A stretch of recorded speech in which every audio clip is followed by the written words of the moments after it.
Revenge with Karen. The salt air usually clears my head, but today it smelled like burnt ambition and cheap cologne. I stood on the teak decking of the Ethelgard, a 40-meter vessel that was less a boat and more a floating master's thesis in maritime autonomy. My company, Thalassa Systems, had designed every circuit, every line of code, and every redundancy protocol that kept this thing breathing. I wasn't just the owner, I was its architect, who was currently running a diagnostic on the portside thruster arrays, because the telemetry had been showing a 0.4% variance in response time.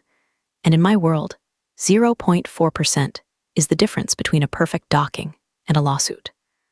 I was wearing my working gear, a pair of faded Navy coveralls I've had since my days terminating fiber optic cables in freezing shipyards in Norway, and a beanie that had seen better decades. No makeup, hair in a messy bun that screamed deadline mode rather than gala ready. To the untrained eye, I looked like I belonged in the bilge. To anyone who actually mattered in this industry, I looked like the person who signed the checks. Then I heard him. The thump of heavy footsteps on the gangway, followed by a voice that sounded like it had been dipped in trust fund money and dried with a lack of consequences. Jesus, it smells like diesel and desperation out here, the voice boomed. It was Brent the boy king, the 26-year-old son of the venture capital titan, whose firm held a significant, though minority, stake in my company. Brent, who thought equity was just a fancy word for allowance. He came bounding onto the aft deck, sunglasses worth more than my first car perched on his nose, holding a half-empty mimosa despite it being 8:30 in the morning. He stopped when he saw me kneeling by the access hatch, a tablet in my hand. Didn't look at my face. He looked at the coveralls. He looked at the grease smudge on my cheek. Hey, he snapped, snapping his fingers. You, cleaner, whatever. I didn't look up immediately. I finished the code injection on the tablet, watched the green verification light blink, and then slowly rose to my feet. Can I help you, Brent? He blinked, clearly not recognizing me. To him, I was just background texture, an NPC in the video game of his life. Oh, know my name? Good. Listen, the cleaning crew was supposed to be gone by 8. I have investors coming at noon. I need this deck spotless. And get me a fresh towel while you're at it. This humidity is making me sweat like a pig. He tossed a dirty rag he'd evidently picked up from a railing right at my chest. It hit me with a soft, wet thud and fell to the deck. Now, before I tell you how I disassembled this man's life, do me a quick favor. If you enjoy stories about corporate heirs getting absolutely wrecked by the people they underestimate, hit follow button. It fuels my cold, calculating heart. I looked at the rag. Then I looked at Brent. Get off the boat, cleaning ladies only. He shouted, laughing at his own wit as he turned to look at a blonde woman who had just boarded behind him. She giggled, a hollow sound that carried on the wind. Excuse me, I said, my voice dropping that octave that usually makes board members sit up straight. You heard me, Brent sneered, stepping closer, invading my personal space with the scent of stale champagne. I don't want the help hovering. Finish up the toilets or whatever you do and get off. The adults are talking. He gestured to the yacht as if he'd built it with his bare hands. This is a premium asset, sweetheart, not a break room for the janitorial staff. My heart didn't shatter. My feelings weren't hurt. Instead, a cold, crystalline clarity washed over me. It was the same feeling I get when I find a critical bug in a competitor's software. It wasn't anger, it was opportunity. I realized in that moment that Brent didn't know. He genuinely didn't know I owned the boat. He didn't know I owned the company that built the boat. He didn't even know who I was. His father, the chairman, handled the high-level strategy. Brent was just the brand ambassador, title we invented to keep him out of the server rooms. He had never bothered to attend the technical briefings. He had never looked at the org chart. He saw a middle-aged woman in coveralls, and his brain auto-completed Maid. I could have fired him on the spot. I could have pulled up my bank account, or the title to the vessel, or called his father. But that would be too quick. That would be efficient, but it wouldn't be educational. And I believe deeply in education. Understood, I said, my face a mask of neutral obedience. I bent down, picked up the rag he'd thrown at me, and folded it neatly. I'll just finish my checks and be out of your hair. Yeah, you do that. He dismissed me, turning his back to take a selfie with the skyline. And try not to touch the upholstery on your way out. It's Italian leather. I walked toward the gangway, my tablet tucked under my arm. As I passed the main security console near the stern, I tapped a command sequence that didn't appear on the standard user interface. It was a ghost log, a subroutine that records audio and video from every sensor on the ship, storing it in a partition that only I could access. I was leaving the boat, physically. But digitally, I was embedding myself into the nervous system of the Ethel Guard. "Nice fit, babe," I heard him say to the blonde as I stepped onto the dock. "My dad practically gave me this boat. I run this whole harbor now." I stopped on the wood planks of the pier, looking back at the gleaming white hull of my creation. He thought he ran the harbor. He thought he owned the boat. He was about to learn that you don't insult the person who holds the remote control. I walked to my car, a sensible sedan parked between two Ferraris, and sat in the driver's seat. I opened my laptop and watched the live feed from the salon camera, and was already spilling his mimosa on the very Italian leather he'd warned me about. Let the games begin. To understand the depth of the grave Brent was digging for himself, you have to understand the paperwork. And I know paperwork sounds about as sexy as a root canal, but in my line of work, the fine print is where the bodies are buried. 6 months ago, Brent's father, Richard, sat across from me in a glass-walled conference room in Seattle. Richard is a shark. He's an old-school shark. He understands leverage. He wanted a flagship vessel to show off the VC firm's portfolio. He wanted the Ethel Guard to be the face of their maritime investment division. Specifically, he wanted Brent to have a project. "He needs responsibility, Yvonne," Richard had said, looking tired. "He needs to feel like he's running something tangible, not just spreadsheets." "Iron, steel, water. You want me to give him my prototype?" I asked, sipping an espresso that cost more than my first hour of wages back in the day. "Not give," Richard corrected. "We structure it as a long-term lease for marketing purposes. He becomes the operating manager of the vessel for corporate events. It makes him look like a heavy hitter. It's good for the firm's image, and frankly, it keeps him out of the actual office where he breaks things." I had paused. I knew Brent. I knew he was a liability wrapped in a polo shirt, but I also knew that Thalassa Systems needed the VC firm's next round of funding to expand into the Asian market. "Fine," I said, "but the title stays with me. The insurance stays with me, and the systems administration, that stays with Thalassa. He gets user-level access. He can steer, he can plan parties, he can dock, but he doesn't touch the root code." Richard had waved his hand dismissively. He doesn't know code from calligraphy, just wants to blow the horn and host cocktail parties. It's a deal. We signed the papers. The document was 80 pages long.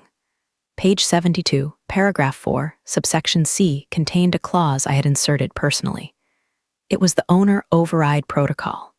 It stated that in the event of misuse, safety violations, or reputational damage, legal owner me retained the right to assume immediate and total control of the vessel's navigation and operational systems, remotely or on-site, without prior notice. Richard didn't read page 72. He just wanted his son out of his hair. Brent definitely didn't read it. He just saw the shiny keys. Back in the present, I sat in my home office, a room lined with monitors that looked more like NASA mission control than a study, pulled up the legal scans. Brent thought the boat was a gift. He told everyone it was his personal yacht. He posted it on Instagram with captions like #selfmade and #bosslife. He didn't realize he was essentially driving a rental car where the landlord could kill the engine if he smoked inside. On my screen, the Ethel Guard's internal systems were humming. I could see the fuel levels, the battery charge, the freshwater tank status. Thanks to the ghost log I initiated earlier, I could hear everything happening on the bridge. "Dad just doesn't get it," Brent's voice came through my speakers, crystal clear. He was pacing the bridge, talking to someone on speakerphone. "Yvonne is dead weight. She's old tech. Who cares about redundancy protocols? We need Flash. We need AI integration. We need to pivot." I leaned in. Pivot. The favorite word of people who have no idea where they're going.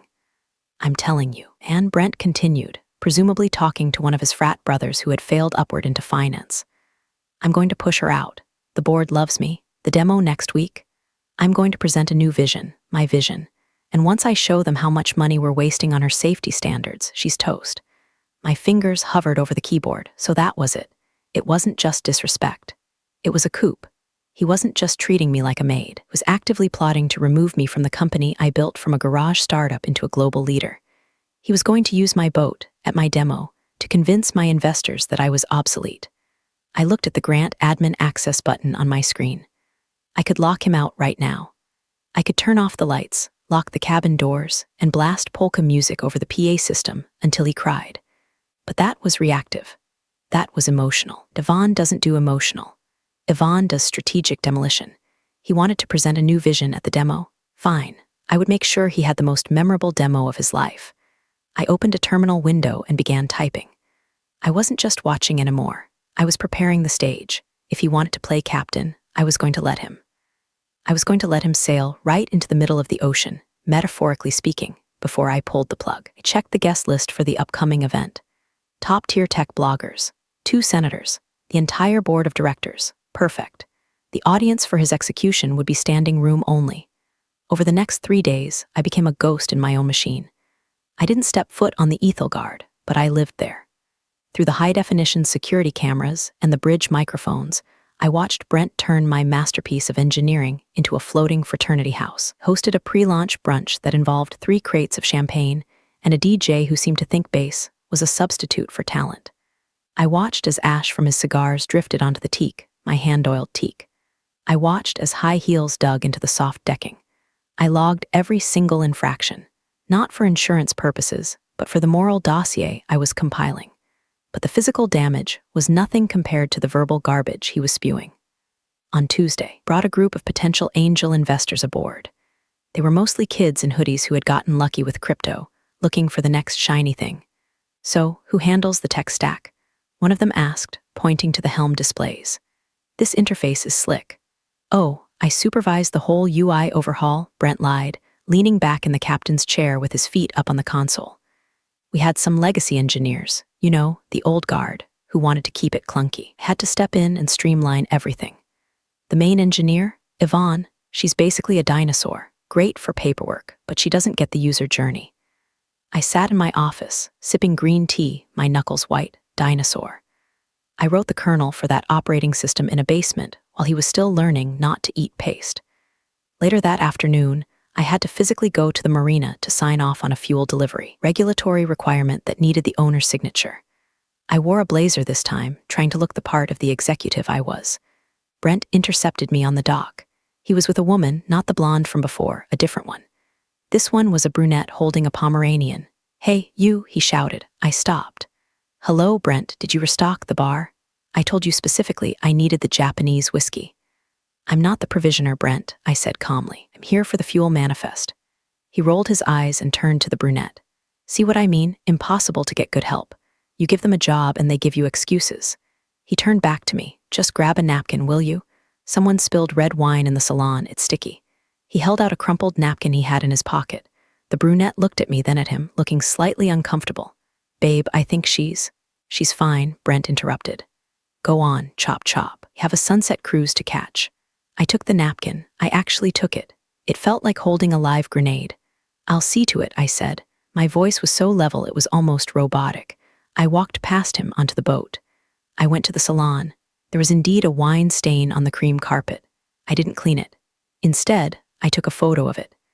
Then I took a photo of the empty whiskey bottles scattered on the table. I took a photo of the confidential company documents he had left lying open on the sofa, documents detailing the Q3 projections. This was a security violation of the highest order. Leaving sensitive IP out in the open, that was grounds for immediate termination of his access privileges under corporate bylaws. But I didn't trigger the alarm. I just documented it. As I was leaving, I ran into one of the older investors, named Mr. Henderson. He had known me for 10 years. He looked at the napkin in my hand, then at the chaotic salon, then at me. "Yvonne," he said softly, I apologize for the atmosphere. Richard's boy is spirited. He's certainly that," I said. Are you letting this happen?" Henderson asked, his eyes shrewd. He knew me. He knew I didn't tolerate incompetence. I smiled. It was a small, dangerous smile. "I'm just letting the data accumulate, Arthur. I believe in a large sample size before making a decision." He nodded slowly. "I see. Well, I'll make sure to wear a life jacket to the demo on Friday." "You do that," I said, "and maybe stay near the gangway." I walked off the boat, tossing the napkin into the trash bin on the dock. The bin was labeled refuse. Fitting. Wednesday brought the rain, and with it, the dark clouds of corporate espionage. I wasn't at the marina. I was at Thalassa Systems HQ, glass monolith overlooking the gray waters of the Sound. My office is usually a sanctuary of silence, but today the air felt heavy. I had called in Sarah, a junior board member who I had mentored since she was an intern. She was sharp, loyal, and invisible to men like Brent. "It's worse than you think, Yvonne," Sarah said, sitting on the edge of the sofa, clutching her tablet like a shield. "Tell me," I said, staring out the window at the rain streaking the glass, circulating a memo to the entire board. He's calling it Project Fresh Sale. I turned around. Project Fresh Sale sounds like a detergent. It's a restructuring plan, Sarah said, her voice trembling slightly. He's claiming that your obsession with safety and redundancy is costing the company 15% in potential margins. He has charts, Yvonne. Fake charts. He's comparing our development cycle to app developers, not maritime engineering firms, saying we're too slow. We build ships that survive hurricanes, I said, my voice hardening.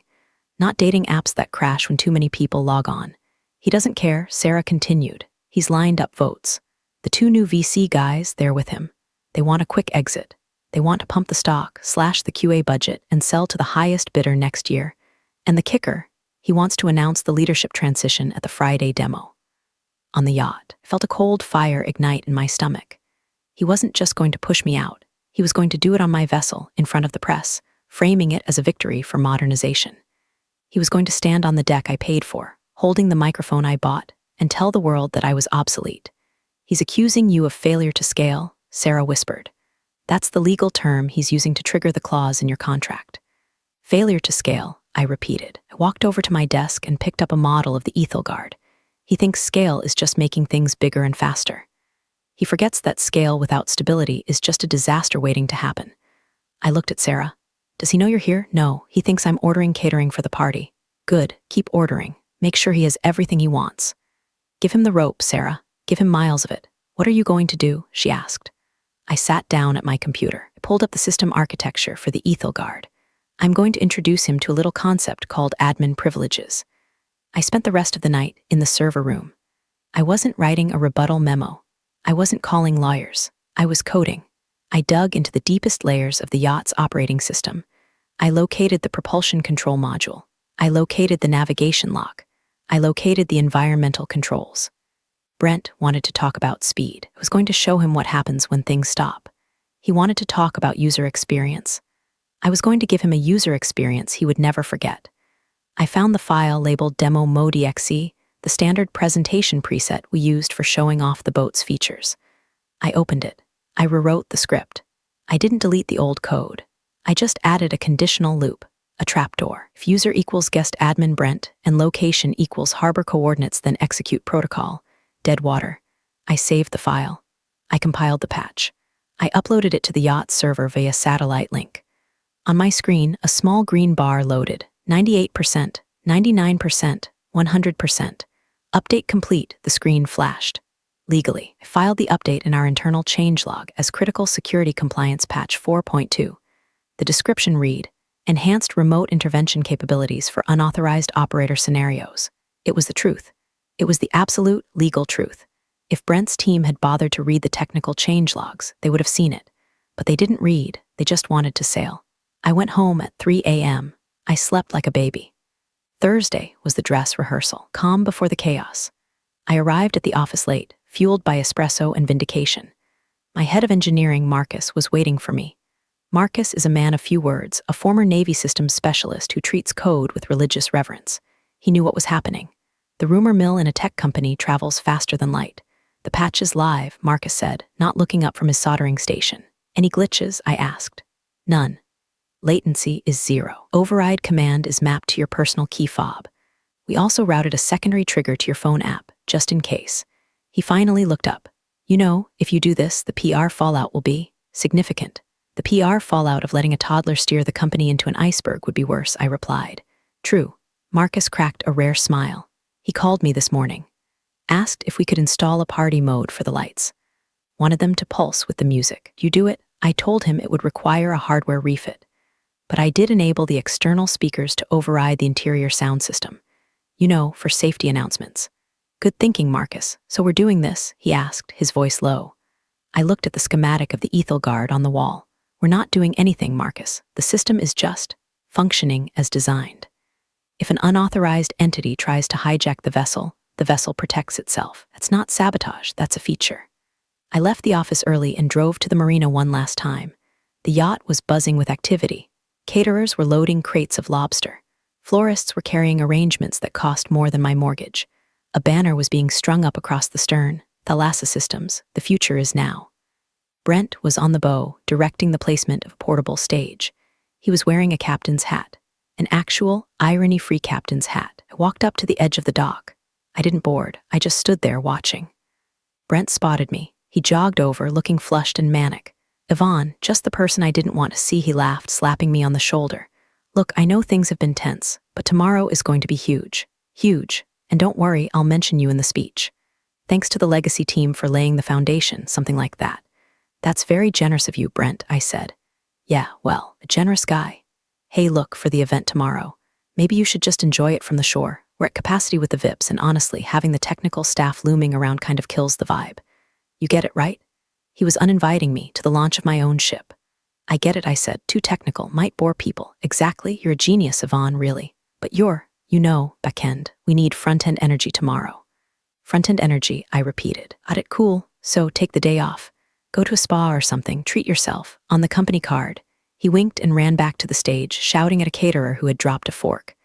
I stood there for a moment, watching the water lap against the hull. The Ethel guard bobbed gently, a sleeping giant. "Sleep well," I whispered to the boat. "Tomorrow we wake up." I reached into my pocket and touched the small, plastic key fob Marcus had given me. Looked like a garage door opener. It felt like Thor's hammer. I turned and walked away. I didn't go to a spa. I went home and laid out my outfit for tomorrow. Not coveralls, not a blazer. I chose a simple black turtleneck and dark jeans. Steve Jobs meets a cat burglar.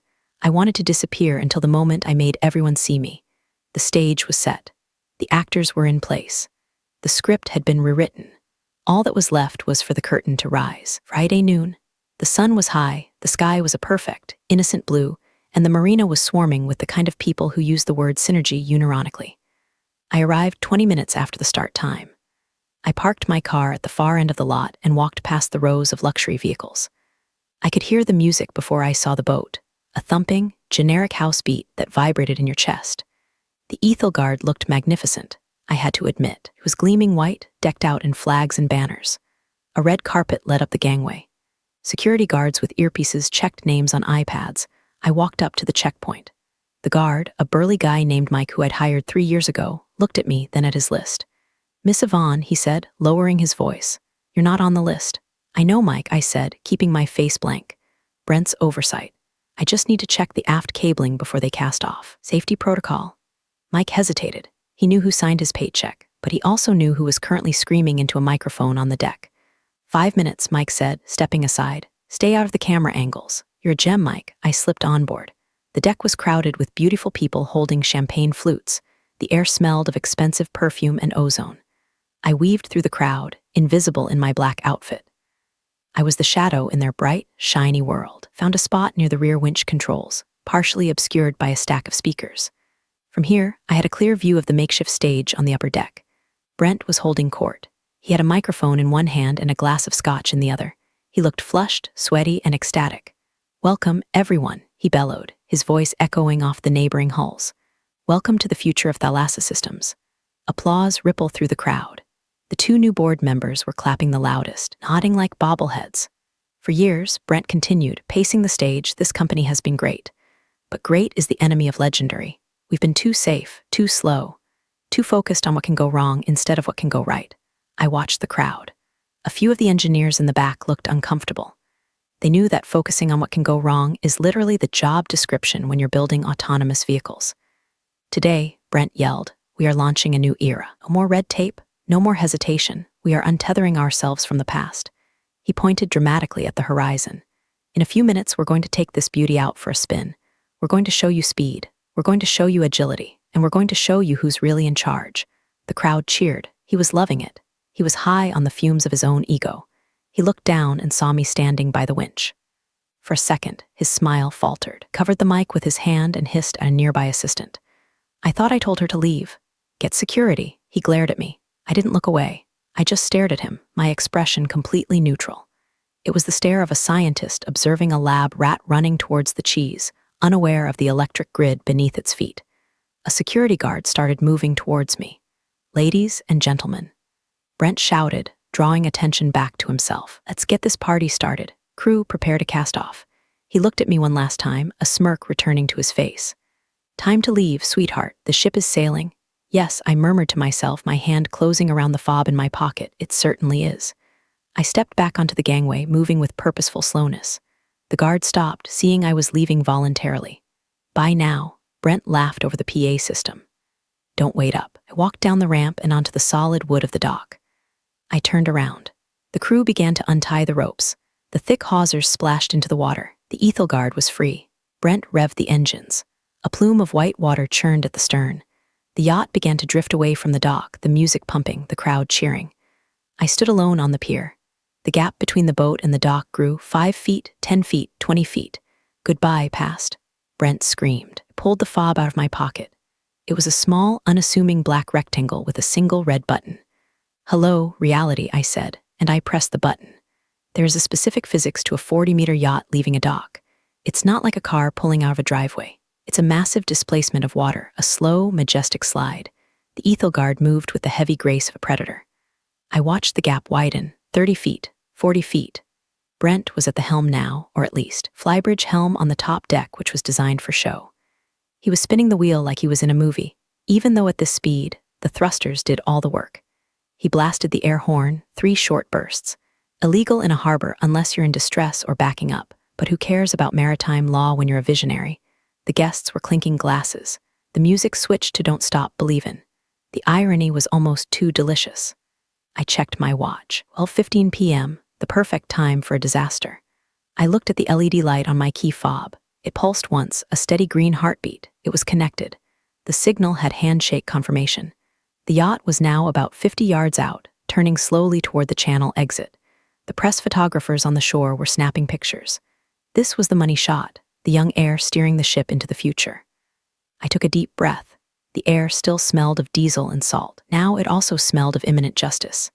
I didn't press the button immediately. I waited. I wanted them to be just far enough out that they couldn't throw a rope back, but close enough that everyone on shore could see exactly what was happening. I wanted them in the zone of helplessness. Brent was waving to the cameras on the shore. He looked like a king. He looked untouchable. Look at her go. I heard him yell over the music. Full throttle in 3, 2. Push the throttle levers forward. That was my cue. I pressed the button. I didn't just tap it. I held it down for a full second, feeling the tactile click of the switch. Instantly, the logic command was sent. It traveled from my hand through the encrypted radio frequency to the receiver on the mast of the ethel guard, down through the fiber optic nervous system, and straight into the engine control unit. Command received, dead water. Priority, alpha. Override all user inputs. Action, immediate shutdown. It wasn't an explosion. It wasn't a crash. It was something far more terrifying for a sailor. It was silence. The roar of the twin diesel engines cut out instantly. The churning white water at the stern went flat. The vibration that hummed through the deck plates vanished. But I didn't stop there. The dead water protocol was comprehensive. The music died. The party mode lights went black. The radar stopped spinning. Even the electric sliding doors froze in place. The ethel guard became a 40-ton cork bobbing in the harbor. On the bridge, I saw Brent lurch forward as the momentum shifted. He slammed the throttles forward again. Nothing. He pulled them back. Nothing. He started banging on the dashboard. The music had stopped, so the sound of his confusion carried across the water. What the hell? Hey, why did the music stop? Get the generator back online. The yacht drifted. It had forward momentum, but no steering. It began to list slightly to the port side as the stabilizer fins locked in the neutral position. A few guests looked around, confused. Is this part of the show? Someone shouted. I stood on the dock, arms crossed, the fob hidden in my hand. I wasn't smiling. I was observing. The boat was drifting lazily toward a mud bank on the far side of the channel. It wasn't dangerous, not life-threateningly so. It was humiliatingly uncontrolled. Engine room, report. Brent screamed into the intercom, but the intercom was dead. I had disabled that too. He was screaming into a piece of plastic. He was the captain of nothing. And then the panic set in. Panic on a luxury yacht doesn't look like panic on the Titanic. There's no screaming about icebergs. It's a slow, dawning realization of inconvenience that curdle into fear. First, the air conditioning stopped. In the middays, the glass-enclosed salon began to heat up immediately. Then, the realization that the toilets wouldn't flush, vacuum pumps disabled. Then, the realization that the champagne fridge was warming up. But on the bridge, the fear was primal. I pulled out my phone and opened the Ghost log app. I needed to hear this. It's dead. Everything is dead. The captain, the actual captain, a hired hand named Steve who Brent had pushed aside, was yelling. I have no steering. I have no comms. Rudder is locked at 5 degrees port. Fix it. Brent shrieked. Reboot it, do the thing, the Control-Alt-Delete, I can't. Steve yelled back, the system is locked out. It says admin override active. Who has admin access? I do. Brent yelled, I'm the admin. It's not accepting your code, sir. It says user unauthorized. User unauthorized. 2 beautiful words. The yacht was now drifting sideways, presenting its broadside to the waiting press corps. Looked like a dead whale. I saw the guests starting to crowd the rails. They were pointing at the shore, pointing at the water. The illusion of the high-speed future had shattered. Now they were just rich people stuck on a hot barge. Brent ran out to the deck railing. He looked wild. He pulled out his phone. I saw him dialing. My phone buzzed in my pocket. Incoming call, Brent asshole. I let it ring. He dialed again. I let it ring. He looked at the phone, shook it, then looked at the shore. He scanned the crowd, and then he saw me. I hadn't moved. I was the only person on the dock who wasn't taking a picture. I was standing perfectly still, looking straight at him. He squinted, then his eyes went wide. He pointed at me. You, he screamed. The sound barely carried over the water, but I read his lips. I raised my hand. I held up the black key fob. I saw him freeze. He understood. Finally, in his lizard brain, connection was made. The cleaning lady, the tech dinosaur, the woman he had kicked off her own boat. He started screaming at the people around him, pointing at me. She did it, it's her. She sabotaged us, arrest her. But no one was looking at me. They were looking at the boat that was slowly rotating in the current. I tapped my earpiece phone. I dialed the harbor master's public frequency, which was blasting over the marina's loudspeakers for the event. Harbor control. Voice crackled. This is Yvonne Vance, I said, my voice calm and authoritative, owner of the vessel Ethelgard. I am declaring a navigation hazard in Sector 4. Miss Vance, we have the vessel in sight. It appears dead in the water. That is correct, I said. The vessel has been remotely disabled due to unauthorized operation by unqualified personnel. I am requesting a tow tug for retrieval. Copy that, Miss Vance. Dispatching tugs. The announcement boomed over the marina. Everyone heard it. The press heard it. The investors on the boat heard it. Unauthorized operation. Unqualified personnel. I watched Brent slump against the railing. He looked small. He looked like a child who had broken a toy he was told not to touch. The Ethelgard drifted silently, a monument to his failure. It was time to finish this. The press loves a disaster, but they love a scoop even more. As the tugboats chugged out to retrieve the lifeless yacht, reporters turned their cameras away from the water and toward me. I didn't run. I didn't hide. I walked over to the podium that had been set up for Brent's post-sale celebration. The microphone was still live. I stepped up to the mic. Feedback whined for a second, then cleared. Ladies and gentlemen, I began. My voice was steady, magnified across the harbor. I apologize for the interruption to your afternoon. The cameras flashed. 100 lenses focused on the woman in the black turtleneck. There has been some confusion regarding the leadership and direction of Thalassa Systems, I said. Today was billed as a launch of a new era. And in a way, it is. I pulled out my tablet and connected it to the large display screen behind me.